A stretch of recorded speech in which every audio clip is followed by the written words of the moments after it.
Seperti yang kita ketahui, semua benua di bumi punya iklim, ekosistem, dan budaya berbeda. Tapi dulu nggak begini loh, bahkan ini juga akan berubah di masa depan. Suatu hari nanti, dunia kita akan berubah tanpa bisa dikenali. Semua benua akan menjadi satu daratan besar. Seperti apa bentuknya ya? Pastinya aku nggak bakal ada pas itu, tapi mari kita cari tahu ya. Mari intip peta dunia kita. Ada 7 benua, Amerika Utara dan Selatan, Afrika, Australia, Antartika, Eropa, dan Asia. Kalau kamu sudah tahu, selamat, kamu masih ingat pelajaran SD-mu. Nah, apa kamu sadar kalau perbatasannya berjajar lumayan baik satu sama lain? Misalnya, Amerika Selatan dan Afrika terlihat seperti dua potongan puzzle. Ilmuwan Alfred Wegener juga melihat hal ini pada tahun 1910-an. Setelah mengetahuinya, dia langsung menyusun puzzle ini dan menyadari bahwa India dan Madagaskar juga cocok dengan Afrika. Tapi bukan cuma itu hal aneh tentang dunia. Misalnya, kita menemukan fosil hewan purba yang sama di benua yang jauh berbeda. Nah, kok bisa? Mereka nggak mungkin berasal dari Jepang dan Amerika Tengah di saat bersamaan. Itu mustahil. Aku bakal sering pakai kata ini mulai sekarang. Mungkinkah beberapa makhluk ini menyeberangi lautan? Kayaknya enggak, kecuali mereka sejago perenang Olimpiade. Mungkin dulu ada semacam jembatan alami di antara benua ini.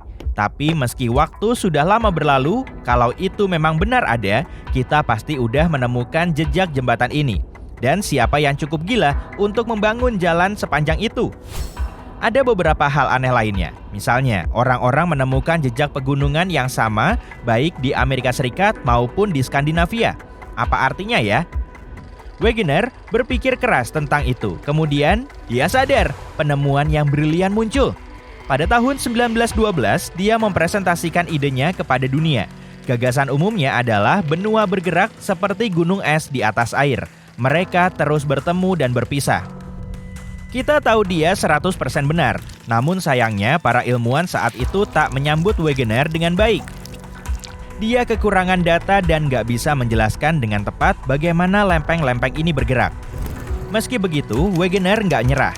Dia menulis buku berjudul The Origin of Continents. Dan akhirnya pada tahun 1930-an, ahli geologi Arthur Holmes mengisi kekosongan teori Wegener. Akhirnya dunia, bentar, kita harus nunggu beberapa dekade lagi sampai dunia menyadari bahwa ini benar. Susah banget diajak maju ya. Nah, sekarang kita menyebutnya teori pergeseran benua. Omong-omong secara tata bahasa, saat kita melakukan perjalanan di benua yang jauh dari pantai ke pedalaman yang lebih jauh, kita mengatakan kita akan pergi ke pedalaman, bukan kita ke daleman. Perbedaannya jauh, jangan tertukar ya. Nah, benua di bumi bergerak di sepanjang mantelnya sebanyak beberapa sentimeter per tahun. Setiap beberapa juta tahun mereka bertemu satu sama lain dan menciptakan apa yang disebut superbenua.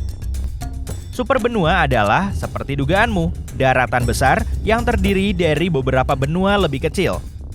Kita masih belum yakin berapa banyak yang ada dulu, tapi kamu mungkin pernah mendengar salah satunya. Itu menjadi yang paling terkenal karena para ilmuwan meyakini itu adalah satu-satunya superbenua dalam sejarah bumi. Namanya Pangaea. Karena Afra, Arktik, Euro, Aussie, Amer, Asia terlalu panjang untuk diingat. Bercanda ya. Pangaea dalam bahasa Yunani berarti seluruh bumi. Indah ya. Superbenua ini ada selama sekitar 160 juta tahun, tapi sudah lama sekali pecah. Itulah sebabnya sulit membayangkan seperti apa bentuk Pangaea dan sudah seberapa jauh perubahannya. Itu jauh berbeda dari bumi kita saat ini. Misalnya, gak ada pegunungan seperti yang kita miliki saat ini. Konsentrasi CO2 5 kali lebih tinggi dibanding sekarang. Jadi, suhu rata-ratanya jauh lebih hangat. Bahkan mungkin gak ada es di bumi, cuma hutan tropis. Bumi ini mungkin adalah rumah kaca dan bahkan kutub utara bisa tertutup hutan hujan. Kayaknya seru ya. Dinosaurus menyaksikan semua ini, tapi kita tidak. Manusia pertama baru muncul 2 juta tahun lalu. Dan Homo sapiens pertama, yang pada dasarnya adalah kita, baru muncul 300.000 tahun lalu. Jadi sayangnya, kita sebagai spesies melewatkan bagian pergeseran benua yang keren ini. Tapi mungkin kelak, kita akan bisa melihat seperti apa bentuknya. Pangaea sebenarnya bukan superbenua pertama. Setidaknya sebelumnya ada 3. Yang tertua, Valbara, ada sekitar 3,6 miliar tahun lalu. Itu menjadi nenek dari semua benua yang kita kenal sekarang. Hampir semuanya ada di Valbara. Kemudian Valbara berpisah, kayak kamu dan pacarmu pas abis berantem, dan cucunya muncul. Ur, Kenorland, Nuna, dan lain-lain. Akhirnya terbentuklah Pangaea. Sekarang kita tahu bahwa mereka terbentuk setiap 600 juta tahun. Itu disebut siklus superbenua. Artinya suatu hari nanti di bumi, semuanya akan menyatu kembali. Tapi kapan dan bagaimana itu akan terjadi? Pertama, kita perlu mengklarifikasi sesuatu. Kita punya satu superbenua kan? Pada dasarnya, satu pulau besar. Artinya, seluruh dunia sekarang adalah lautan super. Kecuali beberapa pulau kecil, mungkin lautan pada masa Pangaea disebut Pantalasa. Dan Samudra Pasifik kita yang sejuk dan misterius hanyalah sisa-sisanya. 2 samudra besar lainnya, Atlantik dan Hindia, lahir saat Pangaea mulai pecah menjadi beberapa bagian terpisah. Jadi saat lautan ini menutup dan mengering, superbenua baru terbentuk. Dan mereka selalu menutup secara bertahap dan sangat lambat. Artinya, Samudra Pasifik juga menyusut saat ini. Yap, Samudra Pasifik menyusut beberapa sentimeter per tahun.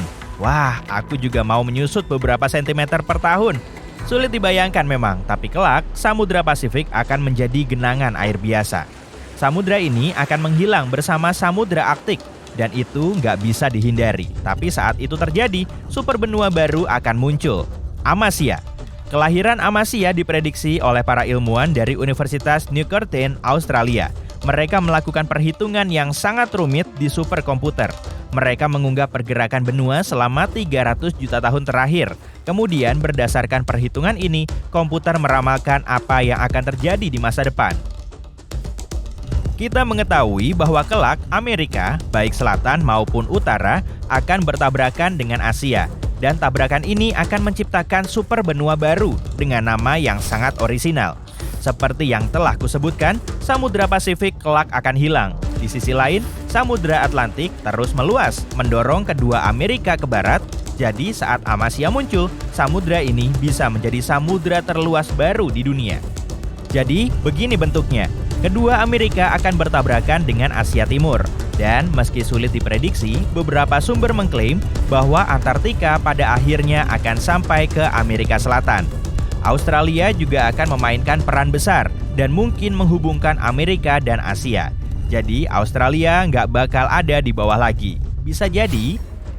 Dan jika umat manusia entah bagaimana masih ada, berarti kamu bisa mendaki dari Perancis ke Australia atau dari Afrika Selatan ke Argentina tanpa membasahi kaki. Jadi ini solusinya. Kalau kamu nggak bisa jalan-jalan ke luar negeri sekarang, tunggu saja 300 juta tahun. Tapi itu belum termasuk waktu tunggu buat ngelewatin keamanan bandara ya. Para ilmuwan juga dulu berpikir bahwa Amasya akan berkumpul di sekitar kutub utara, menciptakan lapisan es sangat besar dan mendinginkan planet ini. Namun sekarang mereka berpikir bahwa ini sangat mustahil. Mungkin justru akan berada di suatu tempat di tengah kutub. Namun, bukan berarti bumi akan tetap ramah seperti saat ini. Bumi masa depan akan sangat berbeda dari apa yang kita ketahui. Permukaan laut akan menjadi lebih rendah dan Amasya akan terdiri dari daerah yang luas dan sangat gersang dengan kisaran suhu harian yang tinggi. Yap, pasti bakal super panas. Ekosistemnya akan jauh berubah, tapi sulit untuk memprediksi apa yang akan terjadi.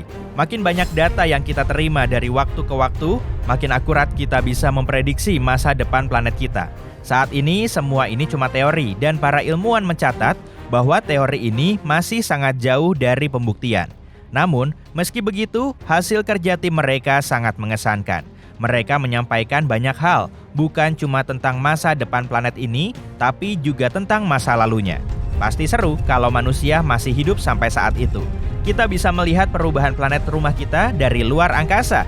Pasti menarik dan agak aneh di saat yang sama.